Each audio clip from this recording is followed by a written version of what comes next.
Good morning, everyone. Good morning. And Matt already talked beautifully about protein identification. I'd like to share with you a little bit more about the protein quantification. There are several ways. One way is called top-down. Top-down means we can inject the entire protein into mass spec, then analyze the whole protein in the mass spec. So another way is called middle-down. So cut into several fragments, then analyze this big chunk of the protein. And the bottom-up method, we cut the protein, typically use some enzymes like trypsin, lysine C, into the peptides. Then we analyze peptide. The reason is the mass spec is very good at peptides compared to protein. So I'd like to ask you one question. If we don't concede to use mass spec, how to quantify protein? Surely we can use analytical balance to weight, right?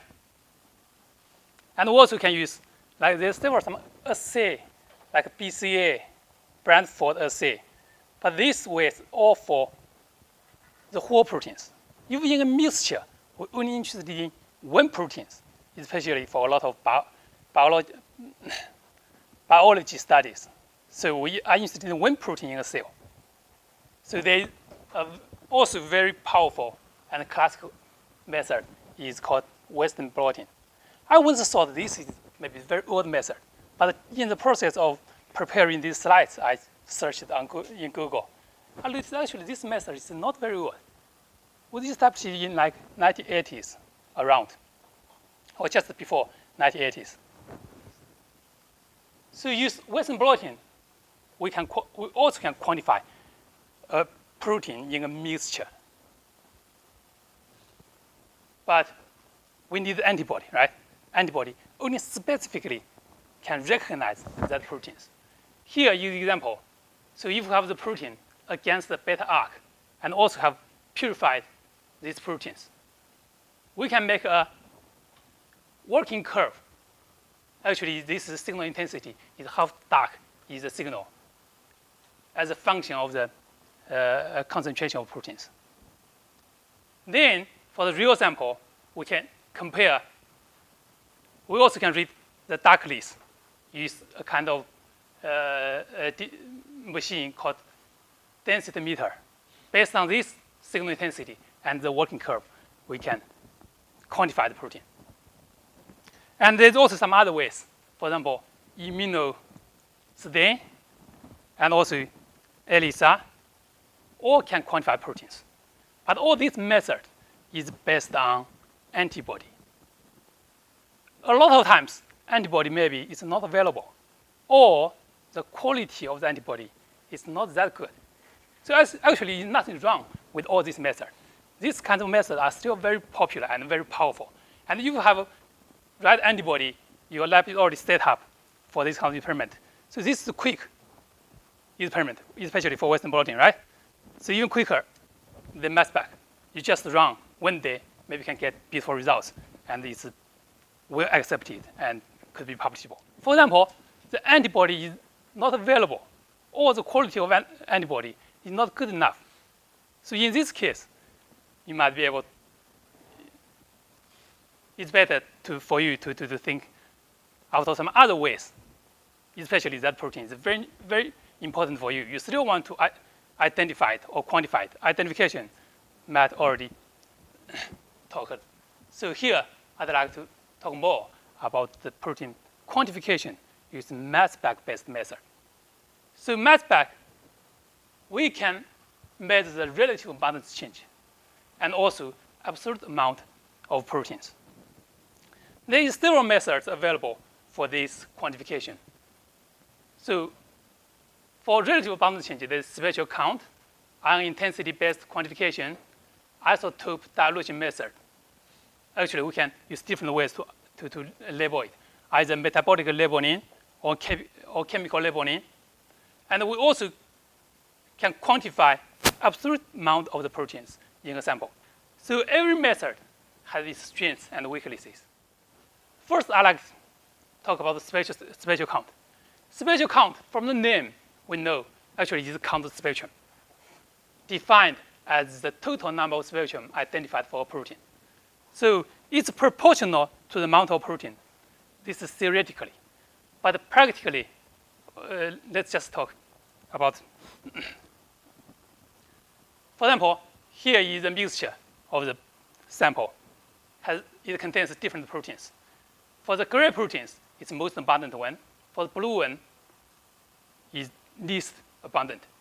So theoretically, we should be able to record more spectrum for gray proteins. And for blue proteins, we couldn't record too many spectrum because not too many. This is already digested. I mentioned is bottom up. We deal with the peptides. Blue proteins, because it's very low abundant, so we couldn't find too many spectrums. So the trend is there. More proteins, we can record more spectrum. But practically, due to different kind of reasons, so this proportional is not linear. For example, even for the peptide, the transfer efficiency from liquid to gas phase is different from peptide to peptide. And also, ion efficiency is different. So that means the most abundant one, theoretically we should get most of the spectrum, but not always the case. So sometimes, even most abundant one, maybe you couldn't find it because the reason is this can't behave well in mass spec.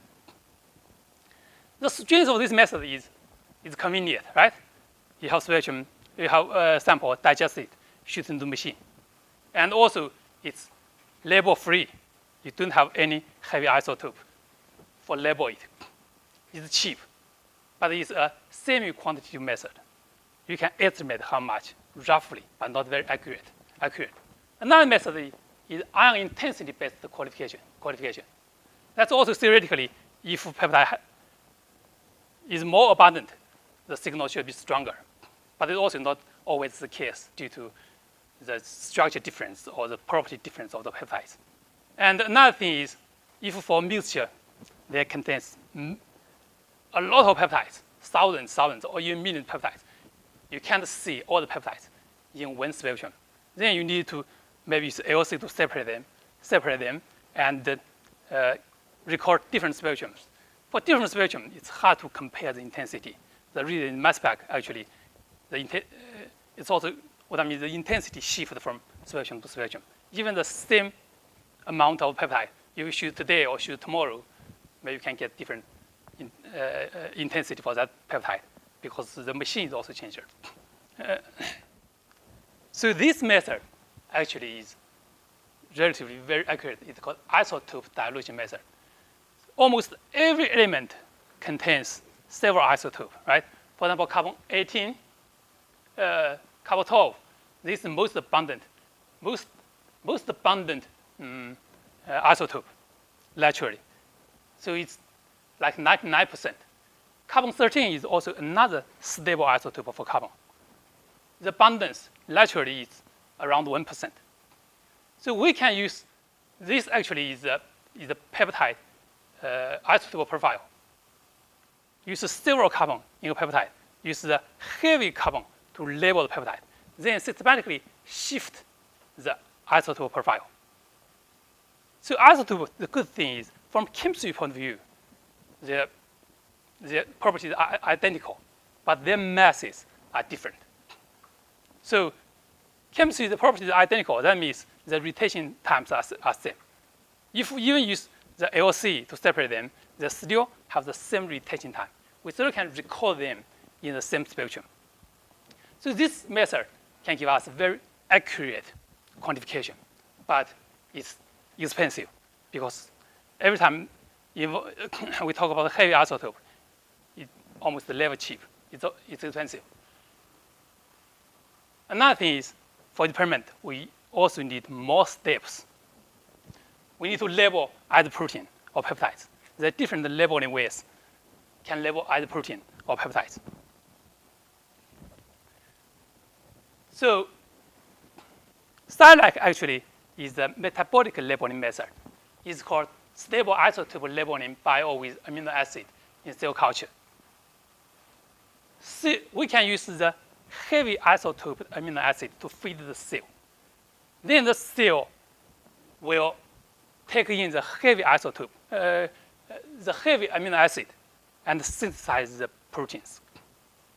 This is also a real experiment procedure I used in my experiment. I grew the yeast in heavy medium and light medium. So heavy medium, for the cell, actually, one gene was deleted. That's lysis-1. Lysis-1 is responsible for the lysis synthesis. If we delete that gene, then the cell can't synthesize lysis by itself. They have to use the heavy lysine to synthesize protein. After many generations, for example, 10 generations, almost all protein in a cell grew in the heavy medium are heavy. The protein is heavy means all the lysine in the protein is heavy because I only use the heavy lysine to label the protein. Then we can mix the lysate based on the protein ratio is 1 to 1. After that, we can digest it. Here, especially, we should use the lysine C to digest it. As Matt already mentioned, the lysine C can cut the protein into the peptide at the end of the lysine. Then every peptide, theoretically, contains a lysine, owning the peptide at the C terminals. Maybe don't have large scale analysis. If for small scale analysis, don't have to separate them. So shoot them into the mass spec. Here, actually for this lysine, it contains 6 heavy carbon-13 and 2 nitrogen-15. The mass difference is 8 Dalton. So for mass spec, it's easily to distinguish the both heavy and light peptides. This is also one of my experimental results. So we could quantify thousands of proteins, but actually you shouldn't expect that facility can help you to do this kind of research. It's very time consuming, and also I think it's still at the stage of the research. So facility could help you to quantify like a couple or several dozens proteins, but for hundreds or thousands, so it's very time consuming. And also we shouldn't expect every time the experiment is successful. So here, x-axis is the protein ratio of, actually I compare the two strains, two strains. One strain with Fas3 locked out, then compared to wild type. Here is the protein ratio. Most of them, the y-axis is the sum of the peptide intensity. So there is a trend. At the above part, that means the protein is more abundant.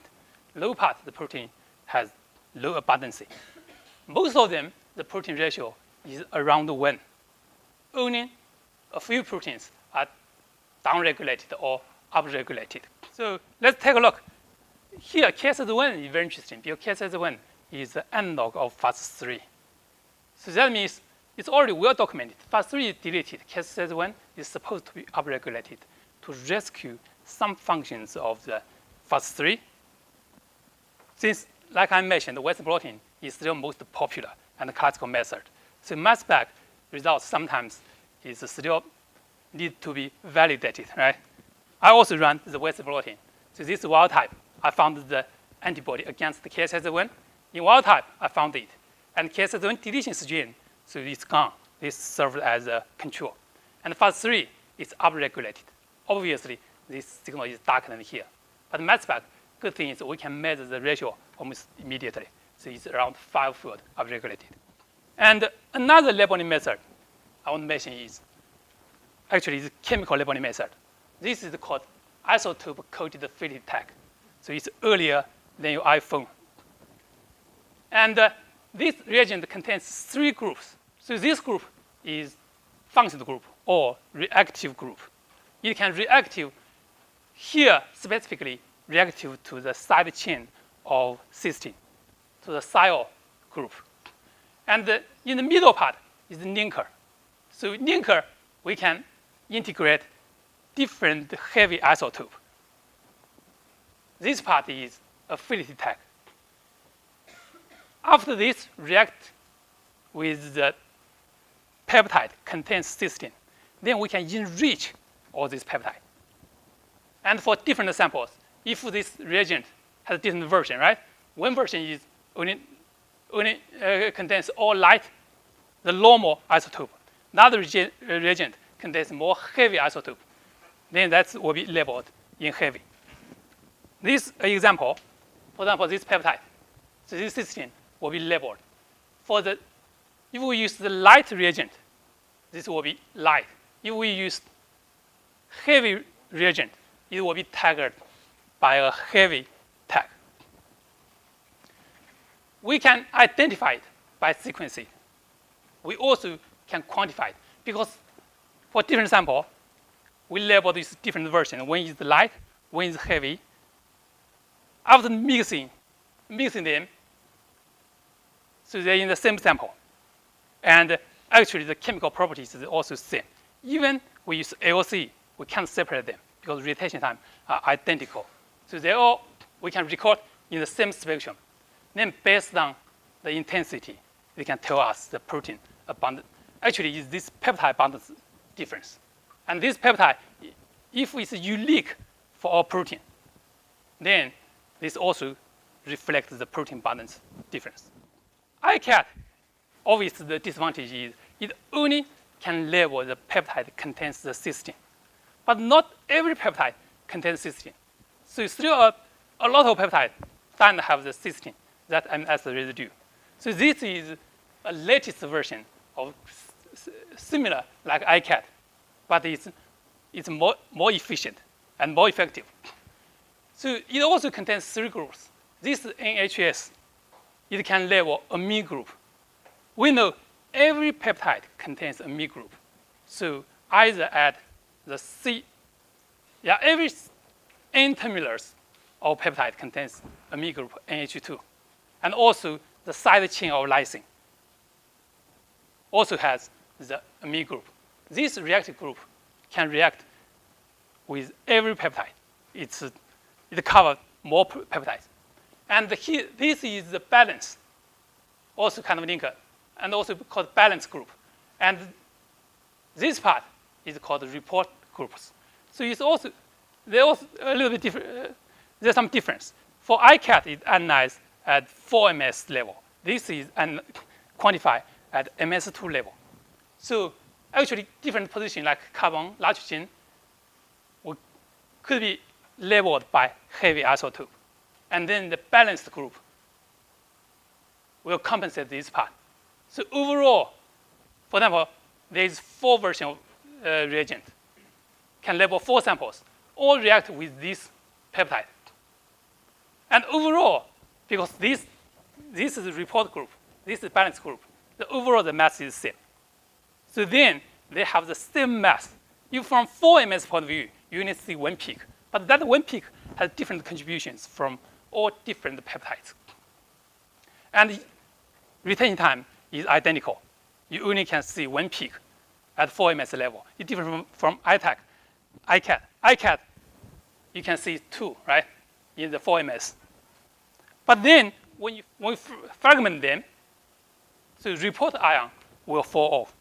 So it will give us the different peaks. And this part, we still can identify the peptide. So based on the intensity of the report ion, we also can quantify that peptide. Next, I just want to briefly mention about the absolute quantification. Actually, even iTrack, you still can do the absolute quantification. If one version of reagent or one channel you label the peptide is already well known, the amount is well known, you still can do the absolute quantification. So this is called ARQA. Actually, it's the internal standard method. So we just spike in the heavy version, either protein or peptide, into the sample. And that heavy version is well known. The amount is well known. Then based on the ratio, we can calculate the absolute peptide amount in the sample. So I just like to give you one example. This is also a real example I did previously. For example, the UBP1 is the ubiquitin specific protease. It can remove ubiquitin from ubiquitinated proteins. You can spike in the heavily labeled UBP1. That's usually more expensive. And we also can find a unique peptide for that protein. Then ask a company to help you to synthesize. Actually, there's a lot of companies can provide this kind of service. It's not very expensive. In this case, this V was labeled by heavy isotope. I spiked in like 500 femtomole into the sample. Actually, in the sample, this peptide is light because not labeled. Then we can use LCMS. This is the elution profile for the heavy and for the light. Actually, it contains like 20 or 13 scans. So we can calculate the ratio for these two signals. We use the area under the curve. That's even more accurate than 1 or 2 scans. So the ratio is like 20.4. Based on the heavy peptide is already well known is 500 femtomole. Easily we can calculate it. That peptide in the sample is 20.5 femtomole. Actually, the peptide, if that peptide is unique, that's also amount of the peptide protein. And at the same time, since we sequence it, we also the peptide we quantify is the right one. Okay, that's pretty much what I'm talking about. So mass spec is another alternative way for identification and quantification proteins. If you don't have protein or antibody, or antibody the quality is not good enough, you still can think of mass spec. And there's all different kind of ways to quantify proteins, but no way is perfect. So every method has its strengths and weaknesses.